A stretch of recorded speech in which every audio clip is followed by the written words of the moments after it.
வணக்கம். நான் சுதர்ஷன் மகேஷ். அரசியல்வாதிகள் அரசியல் செய்யலாம், பத்திரிக்கைக்காரங்க அரசியல் பண்ணாங்க அப்படின்னா அந்த மக்கள் எங்கே போவாங்க? ஒரு பெரிய சோகமான ஒரு விஷயம். தமிழ்நாட்டினுடைய சாபமாக இருக்கிறாங்க இப்போ இருக்கக்கூடிய தமிழகத்தில் இருக்கக்கூடிய பெரும்பாலான பத்திரிக்கைக்காரங்க. ஊடகங்கள் அப்படின்றத தாண்டி அந்த ஊடகத்தில் தலைமை பொறுப்பில் இருக்கக்கூடிய பத்திரிக்கைக்காரங்க. ஸோ அண்ணா பல்கலைக்கழகத்தில் ஒரு மாணவிக்கு நடந்த பாலியல் பலாத்காரம் தமிழ்நாட்டை தாண்டி தேசிய அளவில் ஒரு பெரும் பூதாகரமான பிரச்சனையாக உருவாயிருக்குது. ஸோ இந்த பிரச்சனை வந்தது, அதை அரசியல் கட்சிகள், இங்கே இருக்கக்கூடிய எதிர்கட்சியாக இருக்கக்கூடிய அதிமுக, பாஜக இவர்கள் 2 பேரும் கையில் எடுத்து பெரும் பிரச்சனையாக்கியிருக்கிறாங்க. திமுகவினுடைய கூட்டணியில் இருக்கக்கூடிய கம்யூனிஸ்டுகள், விடுதலை சிறுத்தைகள் இவர்கள் யாருமே வாயே திறக்கல இந்த பிரச்சனை பற்றி. ஸோ இவர்கள் எல்லாத்துக்குமே ஓட்டு வங்கி, அரசியல், வெற்றி, எம்எல்ஏ சீட் இதுதான் இப்போதைய ஒரு பெரிய டார்கெட்டாக இருக்குது. ஸோ இந்த கட்சிகள் எல்லாருமே இப்போ எப்படி ரியாக்ட் பண்ணுறாங்கன்றதை மக்கள் கவனமாக பார்த்துக்கணும். ஸோ இந்த ஒரு விவகாரம், ஸோ இதுதான் முதல் விவகாரமாக அப்படின்னு கேட்டோம்னா, இந்த அரசாங்கம் வந்ததுக்கு அப்புறமாவே இதே மாதிரி நிறைய சம்பவங்கள் நடந்திருக்குது, செய்திகள்லையும் வந்திருக்குது. பெரிய அளவில் மக்கள் கவனத்தை பெறாத செய்திகளாக இருக்குது. சமீபத்தில் சென்னையில் நடந்த ஒரு விஷயம் டைம்ஸ் ஆஃப் இந்தியாவில் மட்டும் வந்தது அப்படின்னு சொல்லிட்டு ஒரு பத்திரிகையாளர் பகிர்ந்திருந்தார்.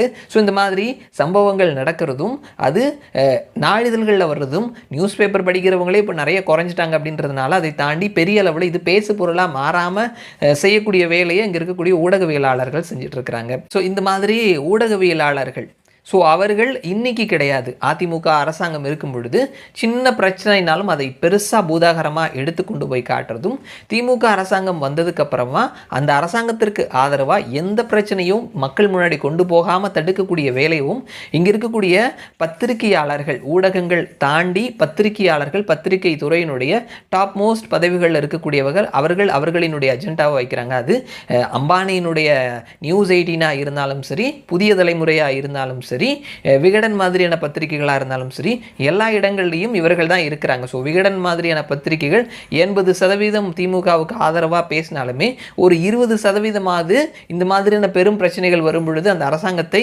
கொஞ்சம் சாஃப்டாவது கண்டனம் தெரிவிப்பாங்க.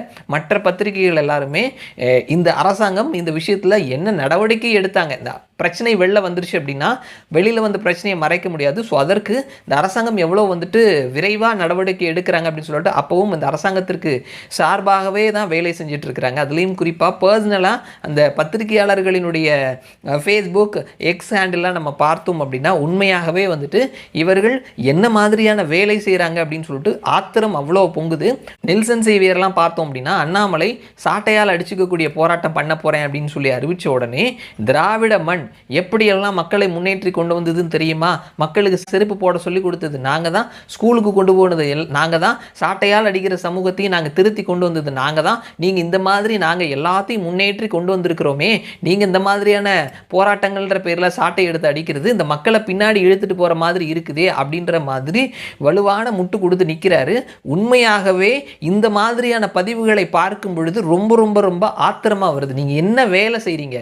ஒரு ஊடகவியலாளராக அவருடைய டைம்லைன் பூரா சர்ச் பண்ணி பார்த்தாச்சு, இது சம்பந்தமான எந்த ஷேரிங்குமே கிடையாது. ஸோ இந்த பிரச்சனை பற்றி எந்த பதிவுமே போடாமல் அரசியல் ரீதியாக நீங்கள் அண்ணாமலையை ட்ரால் பண்ணுறோம் அப்படின்ற பேர்லையும் இவ்வளோ பெரிய சம்பவம் நடந்ததுக்கு அப்புறமா, எப்படி கொஞ்ச நாளைக்கு முன்னாடி கொல்கத்தாவில் ஆர்ஜிகர் மருத்துவமனையில் ஒரு சம்பவம் நடந்ததோ அதே மாதிரி கிட்டத்தட்ட அதை விட கொஞ்சம் பயங்கரமான சம்பவம் அப்படின்னு தான் சொல்லுவோம். என்ன காரணம் அப்படின்னா இது ஒரு சம்பவம் கிடையாது, இதே மாதிரி நிறைய சம்பவங்கள் நடந்திருக்கிறதா செய்திகள் வருது, சொல்லிக்கிறாங்க, பேசிக்கிறாங்க அப்படின்றத தாண்டி பத்திரிகையாளர்களே சொல்கிறாங்க இந்த மாதிரியான செய்திகள் வர ஆரம்பிச்சிருக்குது அப்படின்னு சொல்லிட்டு. ஸோ இந்த மாதிரி ஒரு மோசமான சம்பவம் நடந்துட்டு இருக்கும் பொழுதும் திராவிடம்னா என்னன்னு தெரியுமா, உங்களுக்கு செருப்பு போட கற்றுக் கொடுத்தது நாங்கள் தான், உங்களுக்கு படிக்க சொல்லி கொடுத்தது நாங்கள் தான்ற மாதிரியான முட்டுக்கள் எல்லாம் கொடுக்கறது உண்மையாகவே ரொம்ப ரொம்ப வருத்தத்துக்குரியதாகவும் ரொம்ப கேவலமான பதிவாகவும் இருக்குது. இந்த மாதிரியான பதிவுகளை பார்க்கும் பொழுது உண்மையாகவே ஆத்திரம் பொங்கிக்கிட்டு வருது. இந்த மாதிரியான ஜேர்னலிஸ்டை பார்க்கும் பொழுது அரசியல்வாதிகள் அவர்கள் அரசியல் செய்வாங்க, அது திமுகவாக இருந்தாலும் சரி, அதிமுகவாக இருந்தாலும் சரி, பாஜகவாக இருந்தாலும் சரி, அவர்கள் அரசியல் செய்கிறாங்க. ஆனால் ஊடகவியலாளராக நீங்கள் இருந்துக்கிட்டு ஒரு கட்சிக்கு சார்பாக இவ்வளோ மோசமான சம்பவங்கள் நடக்கும் பொழுதும் அந்த கட்சிக்கு ஆதரவாக உங்களால் அந்த கட்சிக்கு முட்டு கொடுத்து உங்களால் பேச முடியுது அப்படின்னா, இந்த குற்ற சம்பவத்தில் ஈடுபட்ட ஒரு பர்சன் அவர் கட்சியினுடைய முக்கியமான தலைவர்கள், அமைச்சர்கள்லேருந்து துணை முதல்வர்லேருந்து பல பேரோட ஃபோட்டோ எடுத்துட்டு அதை இன்ஃப்ளூயன்ஸ் பண்ணி தவறாக விஷயங்கள் பண்ணியிருக்கிறாரு, தவறான செயலில் ஈடுபட்டிருக்கிறாரு. இதே மாதிரி தான் நீங்களும் இந்த அரசாங்கத்திற்கு அரணாக நாங்கள் இருக்கிறோம், நாளைக்கு நம்ம என்ன பண்ணாலும் இந்த அரசாங்கம் நம்ம கூட இருக்கும் அப்படின்ற ஒரு விஷயத்திற்காகத்தான் இப்படியெல்லாம் பண்ணுறீங்களோ அப்படின்ற மாதிரியான கேள்விகள் தான் எழும்புது. ஸோ உள்ளபடியே ரொம்ப பெரிய வருத்தத்தை ஏற்படுத்தி கொடுத்துருக்குது பத்திரிகையாளர்களினுடைய செயல்பாடுகள். இன்னொரு பக்கத்தில் அண்ணாமலையை வந்துட்டு ட்ரால் பண்ணக்கூடிய விஷயங்களையும் இந்த பத்திரிகையாளர்கள் செஞ்சுட்டு இருக்கிறாங்க. ஸோ இவர்கள் தான் வந்துட்டு உத்தரப்பிரதேசத்தில் நடந்த சம்பவங்கள், ஜம்மு காஷ்மீரில் நடந்த சம்பவங்கள், மகாராஷ்டிராவில் நடந்த சம்பவங்கள், இந்த மாதிரியான விஷயங்களுக்கெல்லாம் வந்துட்டு மிகப்பெரிய அளவில் கண்டனங்களையும் மிகப்பெரிய அளவில் கண்டினியூவான பதிவுகளையும் மிகப்பெரிய அழுகையும் பதிவு செஞ்சவங்க. தமிழ்நாட்டில் நடந்த விஷயத்திற்கு அதற்காக போராடக்கூடிய ஒரு பர்சனை எடுத்து இவங்க ட்ரால் பண்ணிட்டு இருக்காங்க. உண்மையாகவே அண்ணாமலை இன்னைக்கு ட்ரால் மெட்டீரியலாக மாறி இருக்கிறாரா அப்படின்னு கேட்டோம்னா, அண்ணாமலை செஞ்ச விஷயங்கள் இன்னைக்கு நேஷனல் மீடியாவிலேருந்து பல ரீஜனல் மீடியாஸ்லையுமே, தமிழ் இல்லாத பல ரீஜனல் மீடியாஸ்லையும் பதிவு செய்யப்பட்டிருக்குது. ஸோ என்ன காரணத்தினால இவர் இந்த விஷயத்தை செய்தார் அப்படின்னு சொல்லி எல்லா மீடியாவும் பின்னாடி போவாங்க. இங்கே இருக்கக்கூடிய ஊடகங்கள் இதை பதிவு செய்யாமல் விட்டால் கூட நேஷனல் மீடியாவில் இருக்கக்கூடிய பர்சன்ஸ் என்ன நடக்குது அப்படின்னு சொல்லி பதிவு செய்யும் பொழுது இது தேசிய அளவில் கவனம் பெறக்கூடிய ஒரு விஷயமாக மாறும். அதுதான் அண்ணாமலையினுடைய நோக்கமும் கூட. ஸோ அவர் வந்துட்டு நேற்றைக்கு பேசும் பொழுது கூட வந்துட்டு ஒவ்வொரு முறையும் இந்த மாதிரியான சம்பவங்கள் வருது, அதை பற்றி நான் பேசுகிறதுக்கு முன்னாடி இங்கே ஊடகவியலாளர்கள் அப்படின்னு சொல்லிட்டு ரூமில் ஒரு 10 பேர் இருக்கிறாங்க, களத்தில் ரிப்போர்ட்டர்ன்ற பேரில் ஒரு 100 பேர் அமுச்சு விட்டுறாங்க. ஸோ நீங்களாவே ஒரு கொஸ்டின் ஃப்ரேம் பண்ணிடுறீங்க, அதை எல்லாரும் பேச வைக்கிற மாதிரி அதே கொஸ்டினை என்கிட்டையும் கேட்குறீங்க, நானும் அதற்கு பதில் சொல்கிற மாதிரி தெரியுது. உண்மையாக நடக்கக்கூடிய சம்பவங்கள் மக்களுக்கு தெரியாமலே போயிடுது அப்படின்னு சொன்னார். ஸோ இது பல காலமாக நடந்துட்டு இருக்கக்கூடிய விஷயம்தான். இதை பத்திரிகை துறையில் இருக்கக்கூடிய பல பத்திரிகையாளர்களும் கண்டனம் தெரிவித்திருக்கிறாங்க. குறிப்பாக மோடியை மிக கடுமையாக எதிர்க்கக்கூடிய, கம்யூனிசத்தை ஆதரிக்கக்கூடிய பத்திரிகையாளர் மணி மாதிரியான பர்சன் கூட இந்த மாதிரியான ஜேர்னலிசத்தை மிக கடுமையாக கண்டனம் தெரிவித்திருக்கிறாரு. இவர்கள் இந்த மாதிரியான பர்சன்ஸ், ஜேர்னலிஸ்ட், அவர்கள் திமுக கட்சிக்கு போய் வேலை செய்ய போகிறோம், திமுகவினுடைய ஐடி விங்க்கு போய் வேலை செய்ய போகிறோம் அப்படின்னா அது வேறு, அவர்கள் போய் அங்கேயே வேலை செஞ்சுக்கலாம். ஆனால் ஒரு மீடியாவில் உட்காந்துக்கிட்டு, மீடியாவினுடைய ஹையர் போஸ்ட்டில் உட்காந்துக்கிட்டு, மீடியாவினுடைய புகழையும் மீடியாவினுடைய பெயரையும் யூஸ் பண்ணிக்கிட்டு அந்த மீடியாவில் வரக்கூடிய செய்திகளை இவர்கள் வசதிக்கு ஏற்ற மாதிரியான கொடுக்கறது அப்படின்றது இவர்கள் அந்த பெண்ணுக்கும் அந்த சம்பவத்துக்கும் இழைக்கக்கூடிய துரோகம் மட்டுமின்றி இந்த மாநிலத்துக்கும் தமிழ் சமூகத்திற்கும் தொடர்ந்து மிகப்பெரிய துரோகத்தை கண்டினியூவாக செஞ்சுக்கிட்டே இருக்கிறாங்க. தமிழகத்தினுடைய மிகப்பெரிய சாபம் அப்படின்னா இந்த மாதிரியான ஊடகவியலாளர்கள் தான். ஸோ இதற்கு என்ன வழி அப்படின்னு கேட்டோம்னா, இந்த மாதிரியான பர்சன்ஸை புறக்கணிக்கணும். ஃபாலோ பண்ணிட்டு இருக்கிறீங்க, ஃபேஸ்புக்கில் ஃப்ரெண்டாக இருக்கிறீங்க, ஃபாலோ பண்ணிட்டு இருக்கிறீங்க, எக்ஸ் ஹேண்டலில் ஃபாலோ பண்ணிட்டு இருக்கிறீங்கன்னா இவர்கள் எல்லாத்தையும் அன்ஃபாலோ பண்ணிவிட்டு இவர்கள் ஒரு இன்ஃப்ளூயன்சஸ் இல்லை அப்படின்றத நிரூபிக்க வேண்டியதுதான் நம்மளுடைய கடமை. ஸோ அவர்களுக்கு எதிராக நம்ம அவங்க கமெண்ட்லேயே போயிட்டு அவங்கள திட்டி கமெண்ட் பண்ணுறது, இந்த மாதிரியான விஷயங்களை பண்ணும் பொழுது எங்களுக்கு நிறைய ஃபாலோவர்ஸ் இருக்கிறாங்க, எங்களுக்கு நிறைய சப்ஸ்கிரைபர்ஸ் இருக்கிறாங்க அப்படின்னு சொல்லிக்கிட்டு, ஸோ இதே தவறை மீண்டும் மீண்டும் அவர்கள் செய்யறதுக்கு வாய்ப்புகள் இருக்குது. அவர்களுக்கான ஃபாலோவர்ஸ் அவர்களை யாருமே ஃபாலோ பண்ணுறது கிடையாது, அவர்கள் போடக்கூடிய போஸ்டையோ அவர்கள் சொல்லக்கூடிய விஷயங்களோ கவனிக்கிறது இல்லை அப்படின்னா தான் அவர்கள் திருந்துவார்கள். ஸோ கொஞ்சமாவது அடிப்படை நியாயம், அடிப்படை தர்மம் வேணும். கட்சி வேற, நான் ஒரு கட்சிக்கு ஓட்டு போடுறேன், அந்த கட்சிக்கு நான் சப்போர்ட் பண்ணுறேன், அந்த கட்சியினுடைய சித்தாந்தத்தை ஃபாலோ பண்ணுறேன், இது எல்லாமே வேற.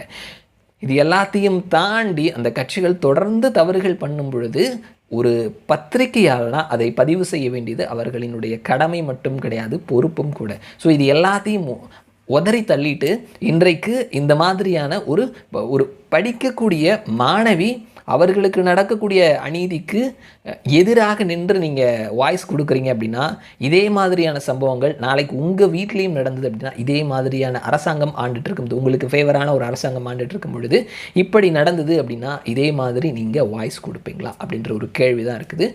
இதில் அரசாங்கத்தினுடைய தவறு எந்த அளவுக்கு இருக்குதோ அதை விட மேலே இந்த மாதிரியான சம்பவங்களை தொடர்ந்து செய்தியாக்காமல் விடுறதும் மறைக்கிறதும், மறைத்துட்டு மற்ற மாநிலங்களில் நடக்கும் பொழுது அங்கே தான் நடக்குது, இங்கே ஒன்றுமே நடக்கலை அப்படின்ற மாதிரியான ஒரு கம்பேரிசன் கொடுக்கறது.